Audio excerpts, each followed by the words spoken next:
എല്ലാവരുടെയും കാഴ്ചപ്പാടെന്ന് പറയുന്നത് tourist bus ജീവനക്കാർ യാത്ര പോയിട്ട് വരുമ്പോഴേ കോടികൾ ഉണ്ടാക്കിക്കൊണ്ട് വരുന്ന പക്ഷെ അവർക്ക് ലഭിക്കുന്ന യഥാർത്ഥ മൂല്യം എന്താണെന്ന് അറിയാവൂ. അത് ഈ വീഡിയോ കാണുമ്പോൾ നിങ്ങൾക്ക് മനസ്സിലാവും. ഒരു കോളേജ് ട്രിപ്പ് എൻഡ് ചെയ്യുമ്പോഴുള്ള കാഴ്ചകളാണെന്ന് വെച്ചാൽ മതി ഈ വീഡിയോ എന്ന് പറയുന്നത്. ആ പിള്ളേരുടെ മുഖത്തുണ്ട് ആ ട്രിപ്പ് വിജയകരമായിട്ട് പൂർത്തിയാക്കാൻ വേണ്ടിയിട്ട് ലെജൻഡിലെ ജീവനക്കാർ എത്രത്തോളം എഫർട്ട് ഇട്ടിട്ടുണ്ടെന്ന്.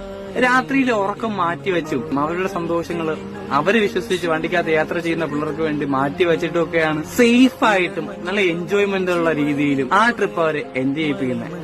ഓരോ വണ്ടിയിലെ ഡ്രൈവറും ക്ലീനറും ഒക്കെ ഉണ്ടല്ലോ, അവർക്ക് സത്യം പറഞ്ഞ മുത്തുമണിയാണ്. ഈ വീഡിയോ കാണുമ്പോൾ നിങ്ങൾക്ക് മനസ്സിലാവും ആ പിള്ളേർക്ക് ഇവര് എത്രത്തോളം മൂല്യമുള്ളതായി തീർന്നു. ഈ ജീവിതകാലം മുഴുവനും ഈ പിള്ളേര് ഇവരെ ഓർമ്മിച്ചിരിക്കും. ലെജൻഡ് എന്ന് പറയുന്ന ബ്രാൻഡിന്റെ പ്രത്യേകതയും ഇത് തന്നെയാണ് ഗൈസ്. ഒരിക്കലും മറക്കേല. പിരിയുന്നു കൂട്ടുകാർ നമ്മൾ പിരിയാത്ത നന്മയോടെ നൊമ്പരങ്ങൾ